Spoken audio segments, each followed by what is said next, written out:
On reprend tout de suite la direction de Châlons-en-Champagne en direct avec Thierry Alibert, qui est délégué territorial de l'ARS, l'Agence régionale de santé de la région Grand Est. Thierry Alibert, bonsoir. Bonsoir, Merci d'être en direct avec nous. c'est moi qui vous remercie. Nous sommes très heureux, bien sûr, vous êtes en direct de RCF à Châlons. Est-ce que, simplement en un mot, parce que je sais que le temps est relativement compté, est-ce que vous pouvez nous rappeler quel est le rôle de l'Agence régionale de santé? Le rôle de l'Agence régionale de santé est d'aider à transformer le système de santé, d'accompagner les recompositions hospitalières et puis surtout d'encourager l'émergence de projets qui viennent de professionnels de santé pour améliorer l'accès aux soins, notamment de la population. Donc, Je me permets de vous poser une question, sans bien sûr vous provoquer, parce que je sais que vous faites énormément d'efforts dans le département de la Marne, mais actuellement il y a un grand débat national et il y a pas mal de personnes qui s'interrogent sur la proximité des hôpitaux, sur les regroupements qui sont faits ici et là. Est-ce que la réflexion que vous entamez avec l'ARS tient compte ou peut tenir compte de ces demandes qui peuvent être infléchies, qui peut infléchir votre politique ou pas? ce qui compte, si vous voulez, pour la population, c'est d'abord l'accès aux soins. Et l'accès aux soins de manière sécurisée, et c'est la raison pour laquelle, effectivement, dans les recompositions hospitalières notamment, on veille à ce qu'il y ait un niveau gradué avec une spécialisation de certains hôpitaux.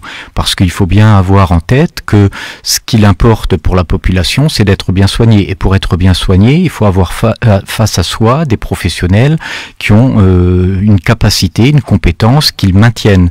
Pour reprendre un exemple qui est un peu d'actualité, à partir du moment où vous avez dans une maternité des gynéco-obstétriciens qui ne font pas suffisamment d'actes, ce qui est directement mis en cause derrière, c'est la sécurité des parturientes pour elles-mêmes et pour leurs enfants.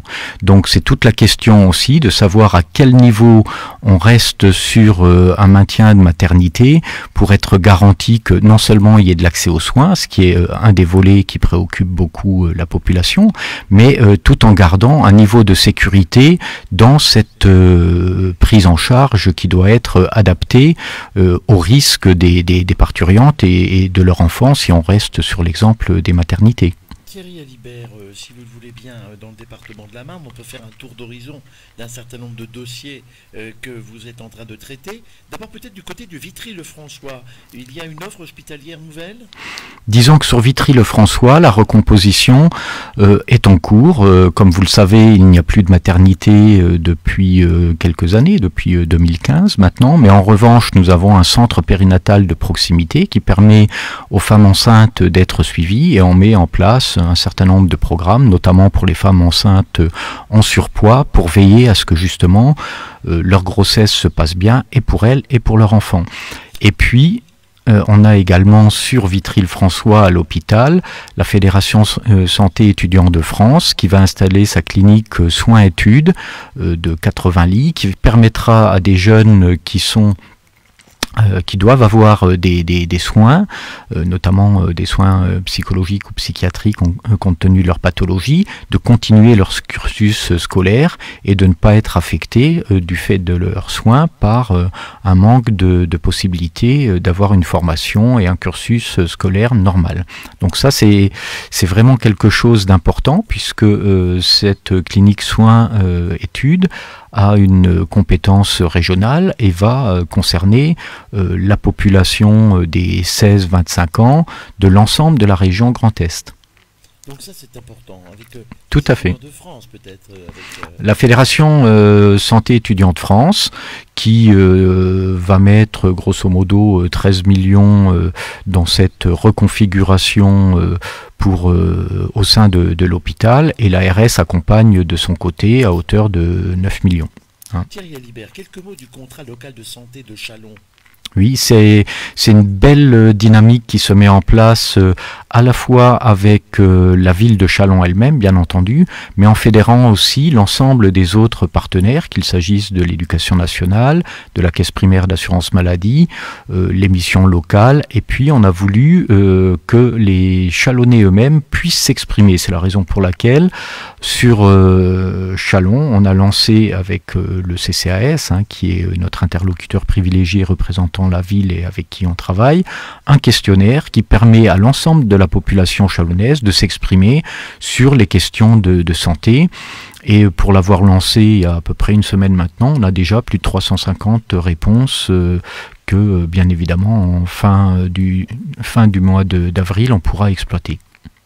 Alors évidemment, Thierry Alibert, il y a beaucoup de choses, hein. Il y a aussi un centre d'action médico-social, il y a beaucoup de choses dont on pourrait parler ce soir. Il y a aussi des maisons de santé à Châlons et à Saint-Martin-sur-le-Pré. Est-ce que vous pouvez nous en dire un mot? Oui, c'est un grand motif de satisfaction de voir que les médecins, et au-delà des médecins, les équipes primaires de soins, c'est-à-dire les infirmiers, les masseurs kinés et un certain nombre de professionnels de santé se regroupent, se structurent et puis sont animés par la même volonté d'avoir un projet de santé qui les fédère et qui permet à la population aussi d'avoir non seulement l'aspect curatif, mais l'aspect aussi prévention. Donc sur Saint-Martin-sur-le-Pré, on a 8 médecins et une quinzaine de paramédicaux qui se regroupent. Et puis sur Châlons, on a 4 médecins et à peu près 8 paramédicaux qui là aussi se regroupent.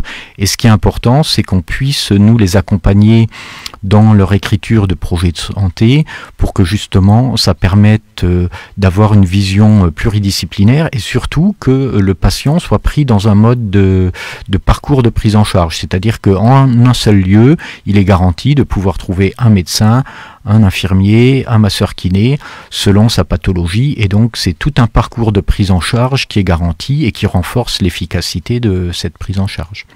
Pour terminer, Thierry Alibert, enfin vous avez peut-être l'occasion d'ajouter telle ou telle chose, mais si on peut dire, y a-t-il un mot-clé de cette transformation qui s'engage dans le domaine de la santé?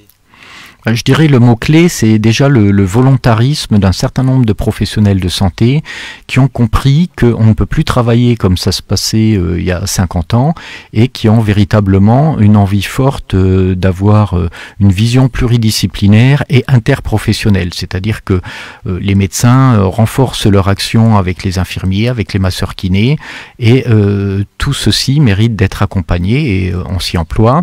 Et puis on décloisonne bien évidemment le monde des professionnels de santé qui sont issus de l'hôpital, ceux qui sont issus du médico-social, les maisons de retraite, les structures spécialisées d'accueil pour les personnes handicapées.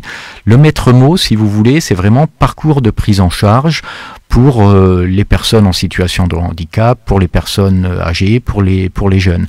Et à partir du moment où on raisonne en mode de parcours de prise en charge de santé, ça oblige aussi les professionnels à se restructurer et puis à savoir quand ils passent le relais à d'autres collègues ou à d'autres professions pour renforcer leur action. Et ça, je pense que c'est quelque chose qui est durable, qui est irréversible et qui va pour un bon moment